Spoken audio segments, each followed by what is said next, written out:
ಮಿತ್ರರೇ ನಮಸ್ಕಾರ. ಮಿತ್ರರೇ, ದೆಹಲಿಯಲ್ಲಿ ಜಿರಳೆಗಳು ಪ್ರತಿಭಟನೆ ಮಾಡಿದ್ವಲ್ಲ, ಅದಾದ ನಂತರ ಅನೇಕ ಬೆಳವಣಿಗೆಗಳು ನಡೀತಾ ಇದ್ದಾವೆ. ಇದು ಹೊಸ ಹೊಸ ಆಯಾಮವನ್ನು ಪಡೆದುಕೊಳ್ತಾ ಇದೆ. ರಾಹುಲ್ ಗಾಂಧಿ ಇಡೀ ಪ್ರೊಟೆಸ್ಟ್ನ ಕ್ರೆಡಿಟ್ ಅನ್ನ ತಾನೇ ತೆಗೆದುಕೊಳ್ಳಬೇಕು ಅಂತ ಪ್ರಯತ್ನ ಮಾಡಿದ್ರು. ಈಗ ಅದು ಸಿಕ್ಕಿದೆ ಅಂತ ಅವ್ರಿಗೆ ಭಾಸ ಆಗ್ತಾ ಇದೆ. ಅವರೇ ಹಾಗೆ ಅಂದುಕೊಳ್ತಾ ಇದ್ದಾರೆ. ಇದನ್ನ ಇನ್ನಷ್ಟು ಮುಂದುವರಿಸೋದಕ್ಕೋಸ್ಕರವಾಗಿ ಹೊಸ ಹೊಸ ಹಠ ಹಿಡಿತಾ ಇದ್ದಾರೆ. ಮಿತ್ರರೇ, ಯಾವುದಕ್ಕಾದ್ರೂ ಕೂಡ ಒಂದು ಬಾಯ್ಲಿಂಗ್ ಪಾಯಿಂಟ್ ಅಂತ ಇರುತ್ತೆ. ಅದು ರೀಚ್ ಆಗ್ತಿದ್ದ ಹಾಗೆ ಸ್ವಲ್ಪ ತಣ್ಣಗಾಗಲೇಬೇಕು. ಮತ್ತು ಕುದಿಸಿದ್ರೆ ಏನಾಗುತ್ತೆ ಹೇಳಿ, ಅದು ಸ್ಫೋಟಗೊಳ್ಳುತ್ತೆ, ಇಲ್ಲ ಆವಿಯಾಗತ್ತೆ, ಏನಾದರೂ ಒಂದು ಎಡವಟ್ಟಾಗತ್ತೆ. ಆದರೆ ಈ ವಿಚಾರ ರಾಹುಲ್ ಗಾಂಧಿಗೆ ಅರ್ಥ ಆಗ್ತಾ ಇಲ್ಲ. ಇದು ಬೇರೆ ಬೇರೆ ಆಯಾಮಗಳಿಗೆ ತಿರುಗಿಕೊಳ್ತಾ ಇದೆ. ರಾಹುಲ್ ಗಾಂಧಿ ಅವರು ಇಡೀ ದೇಶದ ಮುಂದೆ ಬೆತ್ತಲಾಗ್ತಾ ಇದ್ದಾರೆ.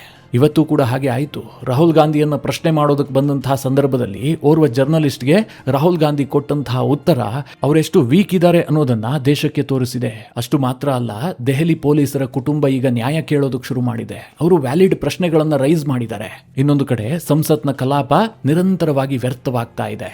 ಇದೆಲ್ಲದರ ಮಧ್ಯದಲ್ಲಿ ಈ ಜಿರಳೆಗಳೆಲ್ಲ ಮುಂದಿನ ಭವಿಷ್ಯಕ್ಕೋಸ್ಕರವಾಗಿ ಒಂದೊಂದು ಕಡೆ ಸೆಟಲ್ ಆಗುವಂತಹ ಲಕ್ಷಣಗಳು ಕಾಣಿಸ್ತಾ ಇದೆ.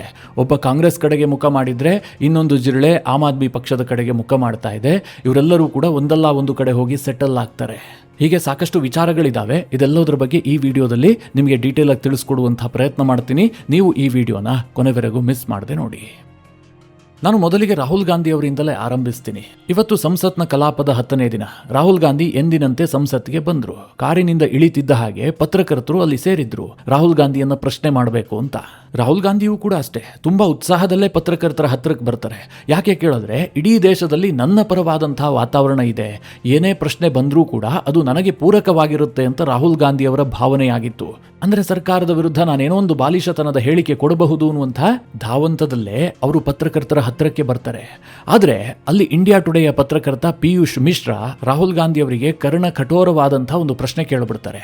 ಅದನ್ನ ರಾಹುಲ್ ಗಾಂಧಿ ಅವರು ಕೇಳಿಸ್ಕೊಳ್ಳೋದಕ್ಕೂ ಕಷ್ಟಪಟ್ಟರು, ಸಹಿಸಿಕೊಳ್ಳೋದಕ್ಕೆ ಮತ್ತು ಕಷ್ಟಪಟ್ಟರು. ಅದಕ್ಕೆ ರಾಹುಲ್ ಗಾಂಧಿ ಅವರ ಬಾಯಿಂದ ಉದುರಿದಂತಹ ನುಡಿಮುತ್ತುಗಳೇನು ಕೇಳಿದ್ರೆ, ನೀನು ಬಿಜೆಪಿಯವನಾ? ರಾಹುಲ್ ಗಾಂಧಿ ಅವರು ಒಂದು ಟ್ರೆಂಡೇ ಸೆಟ್ ಮಾಡಿಬಿಟ್ಟಿದ್ದಾರೆ. ಅವರಿಗೆ ಪೂರಕವಾದಂತಹ ಪ್ರಶ್ನೆ ಕೇಳಿದ್ರೆ ಆತ ಸ್ವತಂತ್ರ ಪತ್ರಕರ್ತ, ನಿರ್ಭೀತ ಪತ್ರಕರ್ತ. ಅದೇ ರಾಹುಲ್ ಗಾಂಧಿ ಅವರ ಪ್ರೊಪಗೆಂಡಕ್ಕೆ ವಿರುದ್ಧವಾಗಿ ಅಥವಾ ಅವರ ನರೇಟಿವ್ಗೆ ಡ್ಯಾಮೇಜ್ ಆಗುವಂತಹ ಪ್ರಶ್ನೆ ಕೇಳಿದ್ದೆ ಆದ್ರೆ ಆತ ಬಿಜೆಪಿ ಕಾರ್ಯಕರ್ತನಾಗ್ತಾನೆ, ಬಿಜೆಪಿ ಪತ್ರಕರ್ತನಾಗ್ತಾನೆ. ರಾಹುಲ್ ಗಾಂಧಿ ಓಪನ್ ಆಗಿ ಹಾಗೆ ಹೇಳ್ಬಿಡ್ತಾರೆ. ಸದ್ಯ ಇಂಡಿಯಾ ಟುಡೇ ಪತ್ರಕರ್ತ ಪಿಯೂಷ್ ಮಿಶ್ರಾಗೂ ಕೂಡ ಹಾಗೆ ಆಯಿತು. ಇಲ್ಲಿ ಮಿತ್ರರೇ, ರಾಹುಲ್ ಗಾಂಧಿ ಪಿಯೂಷ್ ಮಿಶ್ರಾರನ್ನ ಬಿಜೆಪಿಯ ಏಜೆಂಟ್ ಅಂತ ಕರೆದಿರಬಹುದು ಅಥವಾ ಬಿಜೆಪಿಯ ಮನುಷ್ಯ ಅಂತ ಹೇಳಿರಬಹುದು. ಆದರೆ ವಾಸ್ತವವಾಗಿ ಪಿಯೂಷ್ ಮಿಶ್ರಾ ಎಂತಹ ವ್ಯಾಲಿಡ್ ಕ್ವಶನ್ ಅನ್ನ ರೈಸ್ ಮಾಡಿದ್ರು ಅಂತಂದ್ರೆ ಅದು ರಾಹುಲ್ ಗಾಂಧಿ ಅವರಿಗೆ ಸಹಿಸಿಕೊಳ್ಳೋದಕ್ಕಾಗಲಿಲ್ಲ. ಅದನ್ನು ತಡೆದುಕೊಳ್ಳೋದಕ್ಕಾಗದೆ ಅಥವಾ ಅದಕ್ಕೆ ಉತ್ತರಿಸಲಾರದೆ ರಾಹುಲ್ ಗಾಂಧಿ ಅವರು ಹತಾಶೆಯಿಂದ ನೀನು ಬಿಜೆಪಿಯವನ ಅಂತ ಪ್ರಶ್ನೆ ಮಾಡಿದ್ದಾರೆ. ಅಷ್ಟಕ್ಕೂ ಪಿಯೂಷ್ ಮಿಶ್ರಾ ಏನ್ ಕೇಳಿದ್ರು ಗೊತ್ತಾ? ನೀವು ಪೆಲೆಟ್ ಗನ್ ಬಗ್ಗೆ ಮಾತನಾಡ್ತಾ ಇದ್ದೀರಿ, ವಿದ್ಯಾರ್ಥಿಗಳ ಬಗ್ಗೆ ಮಾತನಾಡ್ತಾ ಇದ್ದೀರಿ, ಆದರೆ ದೆಹಲಿ ಪೊಲೀಸರು ಗಾಯಗೊಂಡಿದ್ದಾರಲ್ಲ, ಅವರ ಮನೆಯವರು ಕೇಳ್ತಾ ಇದ್ದಾರೆ, ನಮ್ಮ ಬಗ್ಗೆ ಯಾರೂ ಧ್ವನಿ ಎತ್ತುತ್ತಾ ಇಲ್ಲ, ನಮ್ಮನ್ನೇ ಕೆಟ್ಟವರು ಅನ್ನುವ ರೀತಿಯಲ್ಲಿ ಬಿಂಬಿಸಲಾಗ್ತಾ ಇದೆ, ಇದ್ರ ಬಗ್ಗೆ ಏನು ಹೇಳ್ತೀರಿ ಅಂತ ಪಿಯೂಷ್ ಮಿಶ್ರಾ ಪ್ರಶ್ನೆ ಕೇಳಿದ್ದು. ಇದು ರಾಹುಲ್ ಗಾಂಧಿ ಅವರ ಇಡೀ ಪ್ರೊಪಗೆಂಡಕ್ಕೆ ತದ್ವಿರುದ್ಧವಾದಂತಹ ಪ್ರಶ್ನೆ. ಅದಕ್ಕೆ ರಾಹುಲ್ ಗಾಂಧಿ ಹೇಗೆ ಉತ್ತರ ಕೊಡೋದಕ್ಕೆ ಸಾಧ್ಯ? ಅದಕ್ಕೆ ಅವ್ರೇನ್ ಮಾಡಿದ್ರು, ನೀನು ಬಿಜೆಪಿಯವನು ಹಾಗೆ ಹೇಳಿದ್ದಷ್ಟೇ ಅಲ್ಲ, ಮುಂದೆ ಉತ್ತರ ಕೊಡೋದಕ್ಕೂ ಅಲ್ಲಿ ನಿಲ್ಲೇ ಇಲ್ಲ, ಸೀದಾ ಓಡೇ ಬಿಟ್ರು. ಅಷ್ಟಕ್ಕೂ ಇಂಡಿಯಾ ಟುಡೇ ಪತ್ರಕರ್ತ ಪಿಯೂಷ್ ಮಿಶ್ರಾ ಯಾಕೆ ಈ ಪ್ರಶ್ನೆ ಕೇಳಿದ್ರು? ದಿಢೀರಂತ ರಾಹುಲ್ ಗಾಂಧಿಗೆ ಆ ಪ್ರಶ್ನೆಯನ್ನ ಮಾಡುವಂತಹ ಪ್ರಮೇಯ ಏನು ಉದ್ಭವಿಸ್ತು? ಅದೇ ಇಂಪಾರ್ಟೆಂಟ್ ವಿಚಾರ. ಮಿತ್ರರೇ, ಕಳೆದ ಕೆಲ ದಿನಗಳಿಂದ ನಿರಂತರವಾಗಿ ರಾಹುಲ್ ಗಾಂಧಿ ಮತ್ತು ಅವರ ಇಡೀ ಇಕೋಸಿಸ್ಟಮ್ ಪೆಲೆಟ್ ಗನ್ ಬಗ್ಗೆ ಪ್ರಶ್ನೆ ಮಾಡ್ತಾ ಇದೆ. ಅಮಿತ್ ಶಾ ಇದಕ್ಕೆ ಉತ್ತರ ಕೊಡಬೇಕು. ದೆಹಲಿಯಲ್ಲಿ ವಿದ್ಯಾರ್ಥಿಗಳನ್ನ ಬರ್ಬರವಾಗಿ ನಡೆಸಿಕೊಂಡ್ರು, ಲಾಠಿ ಬೀಸಿದ್ರು, ಅಶ್ರುವಾಯುವನ್ನು ಸಿಡಿಸಿದ್ರು, ಫೈರಿಂಗ್ ಮಾಡಿದ್ರು. ಹೀಗೆ ರಾಹುಲ್ ಗಾಂಧಿ ಮನಸ್ಸಿಗೆ ಬಂದ ಆರೋಪ ಮಾಡ್ತಾ ಇದ್ದಾರೆ. ಅಂದ್ರೆ ವಿದ್ಯಾರ್ಥಿಗಳಿಗೆ ತೊಂದರೆ ಆಗಿದೆ ಅಂತ. ಮಿತ್ರರೇ, ಸಹಜವಾಗಿ ವಿಪಕ್ಷಗಳ ಈ ನರೇಟಿವ್ ಇದೆಯಲ್ಲ, ಇದು ದೆಹಲಿ ಪೊಲೀಸರನ್ನ ಕೆಣಕ್ತಾ ಇದೆ. ಹಾಗೆ ಅವರ ಫ್ಯಾಮಿಲಿಯಲ್ಲೂ ಕೂಡ ಒಂದು ಪ್ರಶ್ನೆಯನ್ನ ಹುಟ್ಟು ಹಾಕಿದೆ. ಈ ಒಂದು ಪ್ರತಿಭಟನೆಯ ಹೆಸರಿನಲ್ಲಿ ನಡೆದಂತಹ ಗಲಭೆ ಇದೆಯಲ್ಲ, ಇದರಲ್ಲಿ ಪೊಲೀಸರು ಗಾಯಗೊಂಡಿದ್ದಾರೆ. ನಮ್ಮ ಅಪ್ಪನಿಗೆ ಗಾಯ ಆಗಿದೆ, ನನ್ನ ಗಂಡನಿಗೆ ಗಾಯ ಆಗಿದೆ, ನನ್ನ ಮಗನಿಗೆ ಗಾಯ ಆಗಿದೆ, ಕೈ ಮುರಿದಿದೆ, ಕಾಲ್ ಮುರಿದಿದೆ, ತಲೆ ಒಡೆದಿದೆ. ಇದ್ರ ಬಗ್ಗೆ ಯಾರೂ ಪ್ರಶ್ನೆ ಮಾಡ್ತಾ ಇಲ್ಲ. ಅಲ್ಲಿ ಸೇರಿದಂತಹ ಗೂಂಡಾಗಳನ್ನ ವಾರ್ ಹೀರೋ ರೀತಿಯಲ್ಲಿ ಬಿಂಬಿಸಲಾಗ್ತಾ ಇದೆ. ಅವರೆಲ್ಲರಿಗೂ ಕೂಡ ವಿದ್ಯಾರ್ಥಿಗಳು ಅನ್ನುವಂತಹ ಪಟ್ಟ ಕಟ್ಟಲಾಗ್ತಾ ಇದೆ. ಪೊಲೀಸರನ್ನ ರೌಡಿಗಳಂತೆ ಬಿಂಬಿಸಲಾಗ್ತಾ ಇದೆ, ದೇಶದ್ರೋಹಿಗಳಂತೆ ತೋರಿಸಲಾಗ್ತಾ ಇದೆ. ಇದು ಯಾವ ಸೀಮೆ ನ್ಯಾಯ ಅಂತ ಆ ಪೊಲೀಸರ ಮನೆಯವರು ಇವತ್ತು ಮೀಡಿಯಾಗಳ ಮುಂದೆ ಬಂದಿದ್ರು. ಕಾನ್ಸ್ಟಿಟ್ಯೂಷನ್ ಕ್ಲಬ್ನಲ್ಲೇ ನಡೆದಂತಹ ಪತ್ರಿಕಾಗೋಷ್ಠಿಯಲ್ಲಿ ಆ ಪೊಲೀಸರ ಹೆಂಡತಿ ಮಕ್ಕಳು ಕಣ್ಣೀರಿಟ್ರು. ಇಡೀ ದೇಶದ ಮುಂದೆ ವ್ಯಾಲಿಡ್ ಆದಂತಹ ಪ್ರಶ್ನೆ ಕೇಳಿದ್ರು. ಮಿತ್ರರೇ, ನಿಮಗೆ ನೆನಪಿರಬಹುದು, ಡೇ 1 ಕೂಡ ನಾನು ಈ ಪ್ರಶ್ನೆಯನ್ನ ರೈಸ್ ಮಾಡಿದ್ದೆ. ದೆಹಲಿಯಲ್ಲಿ ಅಲ್ಲಿನ ವಿದ್ಯಾರ್ಥಿಗಳಿಗೆ ರಕ್ಷಣೆ ಕೊಡೋದಕ್ಕಾಗ್ಲಿ ಅಥವಾ ಆ ಪ್ರತಿಭಟನೆಯನ್ನ ನಿಯಂತ್ರಿಸೋದಕ್ಕಾಗ್ಲಿ ಪಾಕಿಸ್ತಾನದಿಂದ ಪೊಲೀಸರು ಬಂದವರಲ್ಲ. ಅವರು ಕೂಡ ಇದೇ ಮಣ್ಣಿನ ಮಕ್ಕಳು, ಈ ದೇಶಕ್ಕಾಗಿ ಕೆಲಸ ಮಾಡ್ತಿರುವಂತವರು. ನಮ್ಮೆಲ್ಲರ ಸುರಕ್ಷತೆಗೋಸ್ಕರವಾಗಿ ಅವರು ಕಾಕಿ ತೊಟ್ಟು ಅಲ್ಲಿ ನಿಂತಿದ್ದಾರೆ. ಈಗ ವಿದ್ಯಾರ್ಥಿಗಳಿಗೆ ಪೊಲೀಸರು ಹೊಡೆದಿದ್ದು ಅಂತಾದ್ರೆ ಆ ಪೊಲೀಸರಿಗೆ ಹೊಡೆದವ್ರು ಯಾರು? ಏನು ಪಾಕಿಸ್ತಾನದಿಂದ ಬಂದಿದ್ರ ಕಲ್ಲು ಹೊಡೆಯೋದಕ್ಕೆ? ಇಲ್ಲ ತಾನೆ. ಇಲ್ಲಿದ್ದಂತಹ ವಿದ್ಯಾರ್ಥಿಗಳ ಸೋಗಿನ ಗೂಂಡಾಗಳೇ ಕಲ್ಲೆಸೆದಿದ್ದು ತಾನೆ. ಅದನ್ನ ಇವತ್ತು ಆ ಪೊಲೀಸ್ ಸಿಬ್ಬಂದಿಯ ಮನೆಯವರು ಬಂದು ಪ್ರಶ್ನೆ ಮಾಡಿದ್ರು. ಒಬ್ಳು ಹೆಣ್ಮಗಳು ಮಾತನಾಡಿದಾಳೆ ಅದರಲ್ಲಿ. ನಮ್ಮ ತಂದೆ ನೇವಿಯಲ್ಲಿ 15 ವರ್ಷ ಕೆಲಸ ಮಾಡಿದ್ದಾರೆ. ಅದಾದ ಮೇಲೆ ಪೊಲೀಸ್ ಇಲಾಖೆಗೆ ಸೇರ್ಕೊಂಡ್ರು. ಈ ಪ್ರೊಟೆಸ್ಟ್ ಸೈಟ್ನಲ್ಲಿ ಅವರನ್ನ ಮುಂಚೂಣಿಯಲ್ಲಿ ಬಿಡಲಾಗಿತ್ತು. ಅವರು ಬ್ಯಾರಿಕೇಡ್ ಬಳಿಯಲ್ಲೇ ಇದ್ರು. ಆದ್ರೆ ಪ್ರೊಟೆಸ್ಟ್ ನಲ್ಲಿ ಇದ್ದಂತಹ ಗೂಂಡಾಗಳು ನಮ್ಮ ತಂದೆಯ ಮೇಲೆ ಗಂಭೀರ ದಾಳಿ ಮಾಡಿದ್ದಾರೆ. ಅವರು 4 ಗಂಟೆ ಅನ್ಕಾನ್ಶಿಯಸ್ ಆಗಿದ್ರು. ಅವರು ಧರಿಸಿದ್ದಂತಹ ಪೊಲೀಸ್ ಸಮವಸ್ತ್ರ ಇದೆಯಲ್ಲ, ಅದು ರಕ್ತದಲ್ಲಿ ತೊಯ್ದಿತ್ತು. ಹೀಗಾಗಿ ನಾವು ಸುಪ್ರೀಂ ಕೋರ್ಟ್ ಮೆಟ್ಟಿಲೇರಿದ್ದೀವಿ, ನಮಗೆ ನ್ಯಾಯ ಬೇಕು, ಹೀಗಂತ ಗಾಯಗೊಂಡಂತಹ ಒಬ್ಬ ಪೊಲೀಸ್ ಅಧಿಕಾರಿಯ ಮಗಳು ಮಾಧ್ಯಮದವರ ಮುಂದೆ ಕಣ್ಣೀರಿಟ್ಟಿದ್ದಾಳೆ. ಇನ್ನೊಬ್ರು ಸೀಮಾ ಅನ್ನುವಂತಹ ಮಹಿಳೆ, ನನ್ನ ಗಂಡ ದೆಹಲಿ ಪೊಲೀಸ್ ಇಲಾಖೆಯಲ್ಲಿ 33 ವರ್ಷಗಳಿಂದ ಕೆಲಸ ಮಾಡ್ತಾ ಇದ್ರು. ಈಗ ಅವರ ತಲೆಗೆ ಗಂಭೀರ ಗಾಯ ಆಗಿದೆ. ಅವರ ಮೇಲೆ ಎಷ್ಟು ತೀವ್ರವಾಗಿ ಹಲ್ಲೆ ಮಾಡಲಾಗಿದೆ ಅಂತಂದ್ರೆ ಅವರು ಹಾಕದಂತಹ ಹೆಲ್ಮೆಟ್ ಒಡೆದು ಹೋಗಿ ಅವರ ತಲೆಗೆ ಗಾಯ ಆಗಿದೆ. ಅಷ್ಟು ತೀವ್ರ ತರದಲ್ಲಿ ದಾಳಿ ನಡೆಸಲಾಗಿದೆ. ಆದರೆ ದೇಶದಲ್ಲಿ ಪೊಲೀಸರೇ ಸರಿ ಇಲ್ಲ ಅನ್ನುವ ರೀತಿಯಲ್ಲಿ ನರೇಟಿವ್ ಬಿಲ್ಡ್ ಮಾಡಲಾಗ್ತಾ ಇದೆ. ಇದು ಯಾವ ಸೀಮೆ ನ್ಯಾಯ? ನಮಗೆ ಯಾರು ನ್ಯಾಯ ಕೊಡ್ತಾರೆ ಅಂತ ಅವರು ಪ್ರಶ್ನೆ ಮಾಡಿದ್ದಾರೆ. ಹಾಗೆ ಲಕ್ಷ್ಯ ಸಿಂಗ್ ಅನ್ನುವಂತಹ ಒಬ್ಬ ಯುವಕ ಹೇಳ್ತಾನೆ, ನನ್ನ ತಂದೆಗೆ ಕಲ್ಲೇಟು ಬಿದ್ದಿದೆ, ಇದರಿಂದಾಗಿ ಅವರ ತಲೆ ಬೋಳಿಸಲಾಗಿದೆ, 4 ಹುಲಿಗೆ ಹಾಕಲಾಗಿದೆ, ಗಂಭೀರವಾಗಿ ಗಾಯಗೊಂಡಿದ್ದಾರೆ. ಹೀಗೆ ಅನೇಕ ಮಂದಿ ಬಂದು ತಮ್ಮ ದುಃಖವನ್ನ ತೋಡ್ಕೊಂಡಿದ್ದಾರೆ. ಇನ್ನೊಂದು ಕಡೆ ದೆಹಲಿಯ ಮಾಜಿ ಪೊಲೀಸ್ ಅಧಿಕಾರಿಗಳು ಕೂಡ ದೆಹಲಿ ಪೊಲೀಸರಿಗೆ ತಮ್ಮ ಟೋಟಲ್ ಸಾಲಿಡಾರಿಟಿಯನ್ನು ಘೋಷಣೆ ಮಾಡಿದ್ದಾರೆ. ಬಹಳ ಅದ್ಭುತವಾಗಿ ಹೇಳಿದ್ದಾರೆ ಅವರು. ಇಂತಹ ಪ್ರತಿಭಟನೆಯಲ್ಲಿ ಕೊಲ್ಯಾಟ್ರಲ್ ಡ್ಯಾಮೇಜ್ ಆಗೋದು ನಿಜ, ನಾವು ಒಪ್ಕೊಳ್ತೀವಿ. ಸಣ್ಣ ಪುಟ್ಟ ಗಾಯಗಳಾಗ್ತವೆ. ಪೊಲೀಸರು ಅದಕ್ಕೆಲ್ಲ ಸಿದ್ಧವಾಗಿಯೇ ಕೆಲಸಕ್ಕೆ ಬಂದಿರ್ತಾರೆ. ಆದರೆ ಈ ರೀತಿಯಾಗಿ ಜೀವಕ್ಕೆ ಹಾನಿ ಆಗುವಂತಹ ಘಟನೆಗಳು ನಡೆದಿದ್ದಾವೆ ಅಂತಂದ್ರೆ ನೀವು ಕೇವಲ ಪೊಲೀಸರನ್ನ ಪ್ರಶ್ನೆ ಮಾಡ್ತಾ ಇದ್ದೀರಲ್ಲ. ಒಬ್ಬ ಪೊಲೀಸ್ ಅಧಿಕಾರಿ ಕರ್ತವ್ಯ ನಿರ್ವಹಿಸುವಂತಹ ಸಂದರ್ಭದಲ್ಲಿ ಆತನಿಗೆ ಇಮ್ಯುನಿಟಿ ಇರುತ್ತೆ. ಆತ ಮೊದಲಿಗೆ ತನ್ನ ಜೀವವನ್ನು ರಕ್ಷಣೆ ಮಾಡಿಕೊಳ್ಳೋದಕ್ಕೆ ಸಂಪೂರ್ಣವಾಗಿ ಬದ್ಧನಾಗಿರ್ತಾನೆ. ಅದು ಆತನಿಗೆ ಕಾನೂನು ಕೊಟ್ಟಂತಹ ಅಧಿಕಾರ. ಅಂತಹದ್ರಲ್ಲಿ ದೆಹಲಿಯಲ್ಲಿ 128 ಪೊಲೀಸರಿಗೆ ಗಂಭೀರ ಗಾಯಗಳಾಗಿದ್ದಾವೆ. ಕಲ್ಲು ತೂರಿದ್ದಾರೆ, ಮನಸ್ಸಿಗೆ ಬಂದಂತೆ ಹೊಡೆದಿದ್ದಾರೆ, ನೆಲಕ್ಕೆ ಹಾಕಿ ತುಳಿದಿದ್ದಾರೆ. ಇಷ್ಟಾದ್ರೂ ಕೂಡ ದೆಹಲಿ ಪೊಲೀಸರು ಸಂಯಮದಿಂದ ವರ್ತಿಸಿದ್ದಾರೆ. ಒಂದೇ ಒಂದು ಸಾವಾಗದ ಅವರು ಎಲ್ಲವನ್ನ ಸಹಿಸಿಕೊಂಡು ಪ್ರತಿಭಟನೆಯನ್ನ ನಿಭಾಯಿಸಿದ್ದಾರೆ. ಹೀಗಂತ ದೆಹಲಿಯ ಮಾಜಿ ಪೊಲೀಸ್ ಅಧಿಕಾರಿಗಳು ಕರ್ತವ್ಯ ನಿರ್ವಹಿಸ್ತಾ ಇರುವಂತಹ ಪೊಲೀಸ್ ಅಧಿಕಾರಿಗಳಿಗೆ ತಮ್ಮ ಬೆಂಬಲ ಘೋಷಿಸಿದ್ದಾರೆ. ಮಿತ್ರರೇ, ನಿಮಗೆಲ್ಲ ಇದು ಸಣ್ಣ ವಿಚಾರ ಅಂತ ಅನ್ನಿಸಬಹುದೇನೋ, ಆದರೆ ನನಗಿದು ಬೇಕಾಗಿತ್ತು. ಇದು ಆಗಬೇಕು ಅಂತ ನಾನು ಮೊನ್ನೆಯಿಂದ ಕಾಯ್ತಾ ಇದ್ದೆ. ಪೊಲೀಸರು ಧ್ವನಿ ಎತ್ತಬೇಕು, ಅವರ ಫ್ಯಾಮಿಲಿಯವರು ಪ್ರೊಟೆಸ್ಟ್ ಮಾಡಬೇಕು. ಹಾಗಾದ್ರೆ ಅವರು ಮನುಷ್ಯರೇ ಅಲ್ವಾ? ಈ ನಾಲಾಯಕ ರಾಜಕಾರಣಿಗಳು ತಮ್ಮ ರಾಜಕೀಯ ತೆವಲಿಗೋಸ್ಕರವಾಗಿ ಮನಸ್ಸಿಗೆ ಬಂದ ಸ್ಟೇಟ್ಮೆಂಟ್ ಕೊಡ್ತಾರಲ್ಲ, ಪೆಲೆಟ್ ಗನ್ ಬಳಸಿದ್ರಿ, ಲಾಠಿ ಬೀಸಿದ್ರಿ, ಇನ್ನೇನು ಅವ್ರಿಗೆ ಹೂ ಹಾಕಿ ಪೂಜೆ ಮಾಡಬೇಕಿತ್ತ? ಅಥವಾ ಅವರು ಸಂಸತ್ ಭವನಕ್ಕೆ ನುಗ್ಗೋದಕ್ಕೆ ಯತ್ನ ಮಾಡಿದ್ರೆ ಅಕ್ಷತೆ ಹಾಕಿ ಅವರನ್ನ ಹೋಗೋದಕ್ಕೆ ಬಿಡಬೇಕಿತ್ತ?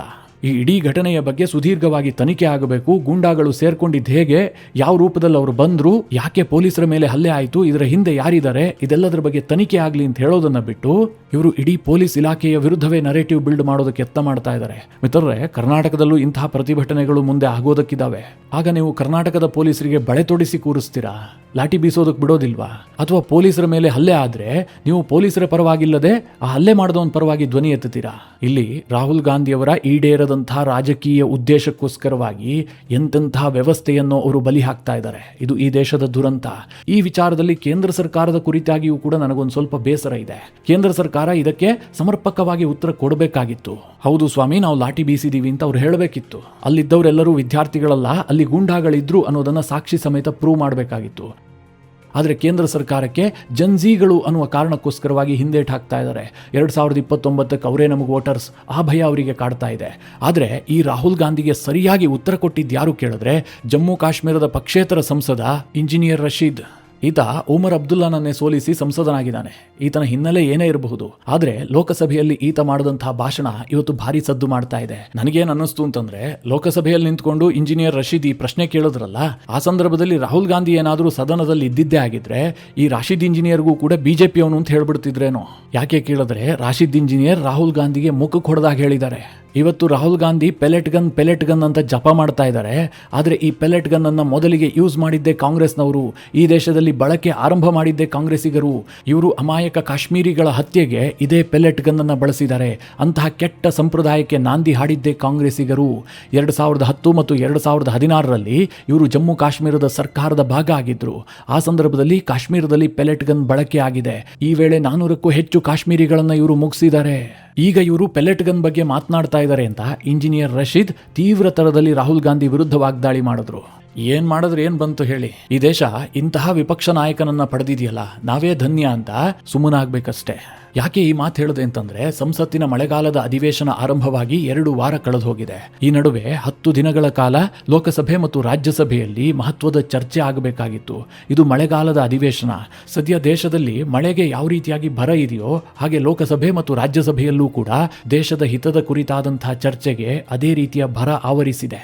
ಇವತ್ತು ಕೂಡ ಕಲಾಪ ಬಲಿಯಾಯಿತು. ಯಾಕೆ ಕೇಳಿದ್ರೆ, ವಿಪಕ್ಷಗಳ ಗಮಂಡಿತನಕ್ಕೋಸ್ಕರವಾಗಿ ಯಾವುದೇ ರೀತಿಯಲ್ಲೂ ಕೂಡ ಚರ್ಚೆ ಆಗ್ತಾ ಇಲ್ಲ. ಇಲ್ಲಿ ವಿಪಕ್ಷಗಳ ಅನವಶ್ಯಕ ಹಠಕ್ಕೆ ಅಥವಾ ಕೀಳು ಮಟ್ಟದ ರಾಜಕಾರಣಕ್ಕೆ ದೇಶದ ತೆರಿಗೆದಾರರ ದುಡ್ಡು ನೀರು ಪೋಲಾದ ಹಾಗೆ ಪೋಲಾಗ್ತಾ ಇದೆ. ನಿಮಗೆ ನೆನಪಿರಲಿ, ಸಂಸತ್ ಸದನವನ್ನ 1 ನಿಮಿಷಗಳ ಕಾಲ ನಡೆಸಬೇಕು ಅಂತಂದ್ರೆ, ಅಂದ್ರೆ ರಾಜ್ಯಸಭೆ ಮತ್ತು ಲೋಕಸಭೆ 1 ನಿಮಿಷ ನಡೆಯಬೇಕಾದ್ರೆ 2.5 ಲಕ್ಷ ರೂಪಾಯಿ ಖರ್ಚಾಗತ್ತೆ. 1 ಗಂಟೆ ಸಂಸತ್ ಅಧಿವೇಶನ ನಡಿಬೇಕು ಅಂತಂದ್ರೆ 1.5 ಕೋಟಿ ರೂಪಾಯಿ ಖರ್ಚಾಗತ್ತೆ. ಒಂದು ದಿನಕ್ಕೆ ಮಿನಿಮಮ್ 8 ಗಂಟೆ ಸಂಸತ್ ಅಧಿವೇಶನ ನಡೆಯುತ್ತೆ ಅಂತಂದ್ರೆ ಅದಕ್ಕೆ ಸರ್ಕಾರ ವೆಚ್ಚ ಮಾಡುವಂತಹದ್ದು 12 ಕೋಟಿ ರೂಪಾಯಿ. ಸದ್ಯ 10 ದಿನಗಳ ಕಲಾಪ ನಡಿಬೇಕಿತ್ತಲ್ವಾ, ಅದಷ್ಟು ವ್ಯರ್ಥ ಆಗಿದೆ. ಮಧ್ಯದಲ್ಲಿ ಒಂದು 10 ಗಂಟೆ ಚರ್ಚೆ ಆಗಿರಬಹುದು. ಅದಕ್ಕೆ ಕೇಂದ್ರ ಸರ್ಕಾರ ವೆಚ್ಚ ಮಾಡಿದ್ದು 120 ಕೋಟಿ. ಅಂದರೆ ಇವರೇನು ಚರ್ಚೆ ಮಾಡದ ಕಾರಣದಿಂದಾಗಿ, ಈ ವಿಪಕ್ಷಗಳು ಅಡ್ಡಿ ಮಾಡಿದ ಕಾರಣದಿಂದಾಗಿ 100 ಕೋಟಿ ರೂಪಾಯಿ ಸುಮ್ಮನೆ ಹೊಳೆಯಲ್ಲಿ ಹುಣಸೆಹಣ್ಣು ತೊಳೆದ ಹಾಗಾಗಿದೆ. ಈ ನಡುವೆ ಕೇಂದ್ರ ಸರ್ಕಾರ ಸ್ವಲ್ಪ ಎಚ್ಚರಗೊಂಡಂತೆ ಕಾಣಿಸ್ತಾ ಇದೆ. ಅವರು ಮೆಟಾವನ್ನ ಸ್ವಲ್ಪ ಸೀರಿಯಸ್ ಆಗಿ ಪರಿಗಣಿಸಿದ್ದಾರೆ. ಮೆಟಾ ಅಂತಂದ್ರೆ ನಿಮಗೆಲ್ಲ ಗೊತ್ತಲ್ಲ, ಈ ಫೇಸ್ಬುಕ್, ಇನ್ಸ್ಟಾಗ್ರಾಮ್ ಇದೆಲ್ಲದರ ಕಂಪನಿ ಇದೆಯಲ್ಲ, ಅದನ್ನ ಕೇಂದ್ರ ಸರ್ಕಾರ ಸೀರಿಯಸ್ ಆಗಿ ಪರಿಗಣಿಸಿದೆ. ಸದ್ಯ ಮೆಟಾ ಇಂಡಿಯಾದ ಮುಖ್ಯಸ್ಥನಾದಂತಹ ಅರುಣ್ ಶ್ರೀನಿವಾಸ್ ವಿರುದ್ಧ ಹೈದರಾಬಾದ್ ಸೈಬರ್ ಕ್ರೈಮ್ ಪೊಲೀಸರು FIR ದಾಖಲಿಸಿದ್ದಾರೆ. ಯಾವ ಆರೋಪದಲ್ಲಿ ಕೇಳಿದ್ರೆ, ಭಾರತದ ಪ್ರಧಾನಿಯ ವಿರುದ್ಧ AI ಜನರೇಟ್ ವಿಡಿಯೋಗಳನ್ನು ವಿಪರೀತವಾಗಿ ಪ್ರಸಾರ ಮಾಡಲಾಗಿದೆ. ಅಂದರೆ ನಕಲಿ ವಿಡಿಯೋಗಳು, ಅದರಲ್ಲಿ ಯಾವುದೇ ಸತ್ಯ ಇಲ್ಲ. ಪ್ರಧಾನಿಯನ್ನ ಕೀಳಾಗಿ ಬಿಂಬಿಸಿ ಆ ವಿಡಿಯೋಗಳನ್ನು ಫೇಸ್ಬುಕ್ ಮತ್ತು ಇನ್ಸ್ಟಾಗ್ರಾಮ್ನಲ್ಲಿ ಸರ್ಕ್ಯುಲೇಟ್ ಮಾಡಲಾಗಿದೆ. ಅದಕ್ಕೆ ಮೆಟಾ ಯಾವುದೇ ರೀತಿಯಲ್ಲೂ ತಡೆ ಒಡ್ಡಿಲ್ಲ, ಅದನ್ನು ವೈರಲ್ ಮಾಡಿದೆ. ಕೆಲ ವಿಡಿಯೋಗಳು ಅಸಹಜವಾಗಿ ವೈರಲ್ ಆಗ್ತಾ ಇದೆ. ಇದರ ಹಿಂದೆ ಬಹಳ ದೊಡ್ಡ ಷಡ್ಯಂತ್ರ ಇರೋದರ ಬಗ್ಗೆ ಕೇಂದ್ರ ಸರ್ಕಾರಕ್ಕೆ ಅನುಮಾನ ಬಂದಿದೆ. ಮಿತ್ರರೇ, ಇದನ್ನ ಮಾಡಲೇಬೇಕು. ಇದು ಬಹಳ ದೊಡ್ಡ ದುರಂತ. ಇವತ್ತೇನಾಗ್ಬಿಟ್ಟಿದೆ ಅಂತಂದ್ರೆ, ಈ ಸೋಷಿಯಲ್ ಮೀಡಿಯಾದಲ್ಲಿ ಯಾರು ಏನ್ ಬೇಕಾದ್ರೂ ಮಾತನಾಡಬಹುದು, ಯಾರು ಹೇಗ್ ಬೇಕಾದ್ರೂ ಕಮೆಂಟ್ ಹಾಕಬಹುದು, ಯಾರ ಬಗ್ಗೆ ಎಷ್ಟು ನಿಕೃಷ್ಟವಾಗಿ ಬೇಕಾದ್ರೂ ಮಾತನಾಡಿ ಒಬ್ಬರ ತೇಜೋವಧೆ ಮಾಡಿ ವಿಡಿಯೋಗಳನ್ನ ಪಬ್ಲಿಷ್ ಮಾಡಬಹುದು. ಅದಕ್ಕೆ ಯಾವುದೇ ರೆಗ್ಯುಲೇಷನ್ಸ್ ಇಲ್ಲ. ಈಗ ಮಿತ್ರರೇ, ಯೂಟ್ಯೂಬ್ ಅಂದುಕೊಳ್ಳಿ. ಯೂಟ್ಯೂಬ್ನಲ್ಲಿ ಬೇರೆ ಬೇರೆ ವಿಡಿಯೋಗಳನ್ನು ಅಪ್ಲೋಡ್ ಮಾಡುವಂತಹ ಸಂದರ್ಭದಲ್ಲಿ ಕೆಲ ರಿಸ್ಟ್ರಿಕ್ಷನ್ಸ್ಗಳಿರ್ತವೆ. ಆದರೆ ಇವತ್ತು ಫೇಸ್ಬುಕ್ ಮತ್ತು ಇನ್ಸ್ಟಾಗ್ರಾಮ್ನಲ್ಲಿ ಆ ರೀತಿಯ ಒಂದು ಮಿನಿಮಮ್ ರಿಸ್ಟ್ರಿಕ್ಷನ್ಸ್ ಕೂಡ ಇಲ್ಲ. ಇದು ದೇಶದ ಹಿತಕ್ಕೆ ಬಹಳ ಮಾರಕವಾಗಿದೆ. ಇದರ ಬಗ್ಗೆ ಕ್ರಮ ಕೈಗೊಳ್ಳದೇ ಇದ್ರೆ ಬಹಳ ದುರಂತ ಸಂಭವಿಸುತ್ತೆ. ಈಗಾಗಲೇ ಯುರೋಪ್ನ ದೇಶಗಳಲ್ಲಿ ಇದರ ಬಗ್ಗೆ ಧ್ವನಿ ಎತ್ತಲಾಗಿದೆ. ಅಲ್ಲಿ ಈ ಸೋಷಿಯಲ್ ಮೀಡಿಯಾಗಳ ಸಿಇಒಗಳನ್ನೆಲ್ಲ ಕರೆಸ್ಬಿಟ್ಟು ಸಂಸತ್ತಿನಲ್ಲಿ ಸಂಸದರು ಮಂಗಳಾರತಿ ಎತ್ತಿದ್ದಾರೆ. ಭಾರತದಲ್ಲೂ ಕೂಡ ಹಾಗಾಗಬೇಕು. ಇಲ್ಲದೆ ಹೋದ್ರೆ ಮುಂದೆ ನಾವು ಬೆಲೆ ತೆರಬೇಕಾಗತ್ತೆ. ಇದೆಲ್ಲದರ ನಡುವೆ ನೋಯ್ಡಾ ಪೊಲೀಸರು ಒಂದು ಇಂಪಾರ್ಟೆಂಟ್ ಕೆಲಸ ಮಾಡಿದ್ದಾರೆ. ನೀವೆಲ್ಲ ಪ್ರತಿಭಟನೆ ವೇಳೆ ಓರ್ವ ಹೆಣ್ಮಗಳ ವಿಡಿಯೋ ಸಿಕ್ಕಾಪಟ್ಟೆ ವೈರಲ್ ಆಗಿದ್ದನ್ನು ಗಮನಿಸಿರಬಹುದು. ಆಕೆ ಪ್ರಧಾನಿಯನ್ನ ಮನಸ್ಸಿಗೆ ಬಂದಂತೆ ಬೈದಿರ್ತಾಳೆ. ನಾನು ಈಕೆಯನ್ನ ಹೆಣ್ಣುಮಗಳು ಅಂತ ಕರೆದ್ರೆ ತಪ್ಪಾಗತ್ತೇನೋ ಅಂತ ಅನಿಸುತ್ತೆ. ಯಾಕೆ ಕೇಳಿದ್ರೆ, ಹೆಣ್ಣು ಮಕ್ಕಳಿಗೆ ನಮ್ಮ ದೇಶದಲ್ಲಿ ಬಹಳ ಗೌರವಯುತವಾದಂತಹ ಭಾವನೆ ಇದೆ. ಯಾರಾದ್ರೂ ಒಬ್ಳು ಹೆಣ್ಣುಮಗಳು ಸ್ವಲ್ಪ ಕೆಟ್ಟದಾಗಿ ಮಾತನಾಡಿದ್ರೆ ನಾವೇನ್ ಹೇಳ್ತೀವಿ? ನೀನ್ ಹೆಣ್ಣುಮಗಳಾಗಿ ಹೀಗೆ ಮಾತನಾಡಬಹುದಾ? ಇದು ನಮ್ಮ ಬಾಯಲ್ಲಿ ಬರುವಂತಹ ಮೊದಲನೇ ಮಾತು. ಅಂದ್ರೆ ನಮ್ಮ ಸಂಸ್ಕೃತಿಯಲ್ಲಿ ಹೇಗಿದೆ ಅಂತಂದ್ರೆ, ಹೆಣ್ಣು ಮಕ್ಕಳು ಅಂತಂದ್ರೆ ಹೆಚ್ಚು ಸಭ್ಯಸ್ಥರು, ಹೆಚ್ಚು ಸುಸಂಸ್ಕೃತರು, ಅವರ ಬಾಯಲ್ಲಿ ಯಾವತ್ತೂ ಕೂಡ ಅಸಭ್ಯದ ಮಾತುಗಳು ಬರಬಾರದು ಅನ್ನುವಂಥದ್ದು ನಮ್ಮ ಭಾವನೆ ಆಗಿರುತ್ತೆ. ನಾವು ಅದೇ ರೀತಿಯಾಗಿ ಯೋಚನೆ ಮಾಡ್ತೀವಿ. ಆದ್ರೆ ಈ ಪುಣ್ಯಾತ್ಗೀತಿ ಇದ್ದಾಳಲ್ಲ, ಈಕೆ ಬಾಯಲ್ಲಿ ಬಂತು ನೋಡಿ ಒಂದೊಂದು ಪದಗಳು. ನಾನು ನನ್ನ ಜಾಯಮಾನದಲ್ಲೇ ಹೆಣ್ಮಗಳ ಬಾಯಲ್ಲಿ ಇಂತಹ ಪದಗಳನ್ನೇ ಕೇಳಿರಲಿಲ್ಲ. ಮೊದಲ ಬಾರಿಗೆ ನಾನು ಕೇಳಿದ್ದು. ಅಷ್ಟು ಕೆಟ್ಟ ಕೊಳಕ ಮಾತನಾಡಲು. ಅದು ಯಾರ ಬಗ್ಗೆ? ಈ ದೇಶದ ಪ್ರಧಾನಿಯ ಬಗ್ಗೆ. ಇಷ್ಟೆಲ್ಲ ಮಾತನಾಡಿದ್ರೂ ಕೂಡ ಆಕೆಯ ಮೇಲೆ ಏನೂ ಕ್ರಮ ಆಗಿಲ್ವಲ್ಲ ಅಂತ ಬೇಸರ ಕೂಡ ಆಗ್ತಾ ಇತ್ತು. ಆದರೆ ಮಿತ್ರರೇ, ಕೆಲ ಲಾಯರ್ಸ್ಗಳು ಈ ಬಗ್ಗೆ ದೂರು ಕೊಟ್ಟಿದ್ದಾರೆ. ರುಚಿಕಾ ಸಿಂಗ್ ಅನ್ನುವಂತಹ 25 ವರ್ಷದ ಯುವತಿ ಅತ್ಯಂತ ಅಸಭ್ಯವಾಗಿ ವರ್ತಿಸಿದಾಳೆ. ತೀರಾ ಕೆಟ್ಟ ಪದಗಳಿಂದ ಪ್ರಧಾನಿಯನ್ನ ನಿಂದಿಸಿದಾಳೆ. ಇದರ ವಿರುದ್ಧ ಕ್ರಮ ಆಗಬೇಕು ಅಂತ ನೋಯ್ಡಾ ಪೊಲೀಸ್ ಠಾಣೆಯಲ್ಲಿ ದೂರು ಕೊಟ್ಟಿದ್ದಾರೆ. ಈ ಹಿನ್ನೆಲೆಯಲ್ಲಿ FIR ದಾಖಲಾಗಿದೆ. ಈ ಕೇಸನ್ನು ಈಗ ದೆಹಲಿಯ ಪಾರ್ಲಿಮೆಂಟ್ ಪೊಲೀಸ್ ಸ್ಟೇಷನ್ಗೆ ವರ್ಗಾಯಿಸಲಾಗಿದೆ. BNS ಸೆಕ್ಷನ್ 352 ಉದ್ದೇಶಪೂರ್ವಕವಾದಂತಹ ಅಪಮಾನ, BNS ಸೆಕ್ಷನ್ 353(1) ಸಾರ್ವಜನಿಕ ಶಾಂತಿಗೆ ಭಂಗ, ಹಾಗೆ ಸೆಕ್ಷನ್ 356(1) ಅಡಿಯಲ್ಲಿ ಮಾನಹಾನಿ ಕೇಸನ್ನು ದಾಖಲಿಸಲಾಗಿದೆ. ಮಿತ್ರರೇ, ಈ ಸಿಜೆಪಿಗಳ ಬಗ್ಗೆ ಒಂದು ಸ್ವಲ್ಪ ಹೇಳಲೇಬೇಕು. ನೀವು ಯಾವುದೇ ವ್ಯಕ್ತಿಯ ಬೆಳವಣಿಗೆಯನ್ನು ಗಮನಿಸಿ, ಅದು ಆರ್ಗ್ಯಾನಿಕ್ ಆಗಿದ್ರೆ ಆತ ಸಸ್ಟೈನ್ ಆಗ್ತಾನೆ, ಭವಿಷ್ಯದಲ್ಲಿ ಆತನಿಗೊಂದು ಬೆಲೆ ಇರುತ್ತೆ, ಗೌರವ ಹಾಗೆ ಉಳಿದುಕೊಳ್ಳುತ್ತೆ. ಆದರೆ ಏಕಾಏಕಿಯಾಗಿ ನೇಮು ಫೇಮು ಬಂದುಬಿಡುತ್ತಲ್ಲ, ರಾತ್ರಿ ಬೆಳಗಾಗುವಷ್ಟರಲ್ಲಿ ಹೀರೋ ಆಗ್ತಾನಲ್ಲ, ಅವನು ಅಷ್ಟೇ ಬೇಗ ಕಳೆದು ಹೋಗ್ತಾನೆ. ಆತನ ನಿಜ ಬಣ್ಣವೂ ಕೂಡ ಅಷ್ಟೇ ಬೇಗ ಬಯಲಾಗುತ್ತೆ. ಈಗ ಈ ಸಿಜೆಪಿಗಳು ಅಂದ್ರೆ ಈ ಜಿರಳೆಗಳಿದಾವಲ್ಲ, ಇವುಗಳ ಪರಿಸ್ಥಿತಿಯೂ ಕೂಡ ಹಾಗೆ ಆಗ್ತಾ ಇದೆ. ಒಂದು ಕಡೆ ಅಭಿಜಿತ್ ದೀಪ್ಗೆ, ಜಿರಳೆ ಜನತಾ ಪಕ್ಷದ ಫೌಂಡರ್, ಆತನ ಉದ್ದೇಶ, ಆತ ಯಾಕೆ ಇದನ್ನೆಲ್ಲ ಮಾಡ್ತಾ ಇದ್ದಾನೆ, ಇದ್ರ ಬಗ್ಗೆ ಎಲ್ಲ ನಾವು ಸಾಕಷ್ಟು ಹೇಳಿದೀವಿ. ಆದ್ರೆ ದಿನ ಕಳೆದಂತೆ ಆತ ಅದನ್ನೇ ಪ್ರೂವ್ ಮಾಡ್ತಾ ಇದ್ದಾನೆ, ಹೌದು ನಾನು ಅದೇ ಉದ್ದೇಶಕ್ಕೆ ಬಂದಿದ್ದು ಅಂತ. ಅವನು ಈ ಪ್ರೊಟೆಸ್ಟ್ ಮುಗಿತಿದ್ದ ಹಾಗೆ ಒಂದು ಯಶಸ್ಸಿನ ಉತ್ತುಂಗಕ್ಕೇರಿದನಲ್ಲ, ಅದನ್ನು ನಿಭಾಯಿಸೋದಕ್ಕಾಗದೆ ಮತ್ತೆ ಮತ್ತೆ ಸುದ್ದಿಯಲ್ಲಿರೋದಕ್ಕೋಸ್ಕರವಾಗಿ ಪ್ರಧಾನಿಯನ್ನ ಪ್ರತಿನಿತ್ಯ ಟಾರ್ಗೆಟ್ ಮಾಡೋದಕ್ಕೆ ಶುರು ಮಾಡಿದ್ದಾನೆ. ಅದು ಪ್ರಧಾನಿಯವರ ಕೆಲಸದ ಬಗ್ಗೆ ಅಲ್ಲ, ಅವರ ಬಣ್ಣ, ಅವರ ಕೂದಲು, ಅವರ ತುಟಿ, ಅವರ ಹಲ್ಲು, ಇದ್ರ ಬಗ್ಗೆ ಎಲ್ಲ ಕಮೆಂಟ್ ಮಾಡೋದಕ್ಕೆ ಶುರು ಮಾಡಿದ್ದಾರೆ. ಈ ನಾಲಾಯಕ್ಗಳ ಯೋಗ್ಯತೆ ಇಷ್ಟೇ, ಇದು ನಮಗೆ ಅವತ್ತೇ ಗೊತ್ತಿತ್ತು. ಆದ್ರೆ ಈಗ ಅವರು ಓಪನ್ ಆಗಿ ಅದನ್ನ ಬಹಿರಂಗಪಡಿಸ್ತಾ ಇದ್ದಾರೆ. ಈ ದೀಪ್ಗೆ ಹೇಳ್ತಾನೆ, ಪ್ರಧಾನಿ ನರೇಂದ್ರ ಮೋದಿ ಅವರ ಮೈ ಬಣ್ಣ ಇದೆಯಲ್ಲ, ಅದು ದೇಶದ ಭವಿಷ್ಯಕ್ಕಿಂತ ಹೆಚ್ಚು ಹೊಳಿತಾ ಇದೆಯಂತೆ. ಮಿತ್ರರೇ, ಪ್ರಧಾನಿ ಯಾವ ಬಣ್ಣದಲ್ಲಿದ್ದರೆ ನಮಗೇನಾಗಬೇಕು ಹೇಳಿ? ಅವರು ಕಪ್ಪಗಿದಾರ, ಬೆಳ್ಳಗಿದಾರ, ಅದು ಮ್ಯಾಟ್ರ್ ಆಗುತ್ತಾ? ಆದರೆ ಈ ಮತಿಗೇಡಿಗಳು ಅದನ್ನೇ ದಿನನಿತ್ಯ ಚರ್ಚೆ ಮಾಡ್ತಾರೆ. ಇವ್ರಿಗೆ ಬೇರೆ ಏನು ಮಾಡೋದಕ್ಕೆ ಕೆಲಸ ಇಲ್ಲ. ಪ್ರಧಾನಿ ವಿಡಿಯೋ ಮಾಡ್ತಾರೆ, ಆ ವಿಡಿಯೋದಲ್ಲಿ ಏನು ವಿಷಯ ಇದೆ ಅಂತ ಇವ್ರಿಗೆ ಬೇಕಾಗಿಲ್ಲ. ಅವ್ರ ಹಲ್ಲು ಹೇಗಿದೆ, ಕಪ್ಪುಗಿದೆಯಾ ಬೆಳ್ಳಗಿದೆಯಾ, ಹಲ್ಲು ಯಾಕೋ ಕಪ್ಪಗಾಗ್ಬಿಟ್ಟಿದೆ, ವಿಡಿಯೋ ಆ್ಯಂಗಲ್ ಹೇಗಿದೆ, ಫ್ರಂಟ್ ಲೈಟ್ ಇದೆಯಾ, ಬ್ಯಾಕ್ ಲೈಟ್ ಇದೆಯಾ, ಇದೇ ಇವರ ಚರ್ಚೆಯ ವಿಚಾರ. ಪ್ರಧಾನಿ ದೇಶಕ್ಕೆ ಏನು ಸಂದೇಶ ಕೊಟ್ಟಿದ್ದಾರೆ, ಅದರಲ್ಲಿ ಇಂಪಾರ್ಟೆಂಟ್ ಏನಿದೆ ಅಥವಾ ಅದರಲ್ಲಿ ತಪ್ಪೇನಿದೆ, ಅದನ್ನು ಹೇಳುವಂತಹ ಯಾವುದೇ ಬುದ್ಧಿಮತ್ತೆ ಇವರಿಗಿಲ್ಲ. ಇವರೆಲ್ಲ ದೇಶದ ನಾಯಕರಾಗ್ತಾರಂತೆ. ನಿಮಗೆ ನೆನಪಿರಲಿ, ಈ ಅಭಿಜಿತ್ ದೀಪ್ಗೆ ಮುಂದಿನ ಭವಿಷ್ಯವನ್ನ ಆಮ್ ಆದ್ಮಿಯಲ್ಲಿ ಕಂಡುಕೊಳ್ತಾನೆ, ಅದರಲ್ಲಿ ಯಾವುದೇ ಡೌಟ್ ಇಲ್ಲ. ಇನ್ನು ಈ ಸೌರಭ್ ದಾಸ್ ಇದನ್ನಲ್ಲ, ಈತ ಕಾಂಗ್ರೆಸ್ಸಿಗೆ ಹೋಗುವಂತದ್ದು ಬಹುತೇಕ ಫಿಕ್ಸ್. ರಾಹುಲ್ ಗಾಂಧಿ ಈ ಸಂಸತ್ನಲ್ಲಿ ಅಮಿತ್ ಶಾ ವಿಚಾರವನ್ನು ಇಟ್ಕೊಂಡು ಹಂಗಾಮ ಸೃಷ್ಟಿಸ್ತಾ ಇದ್ದಾರಲ್ಲ, ಅದಕ್ಕೆ ಈ ಸೌರಭ್ ದಾಸ್ ಬೆಂಬಲ ಕೊಟ್ಟಿದ್ದಾನೆ. ಅಮಿತ್ ಶಾ ಉತ್ತರ ಕೊಡಬೇಕು, ಅಮಿತ್ ಶಾ ಅಕೌಂಟಬಿಲಿಟಿಯನ್ನು ತೋರಿಸಬೇಕು ಅಂತ.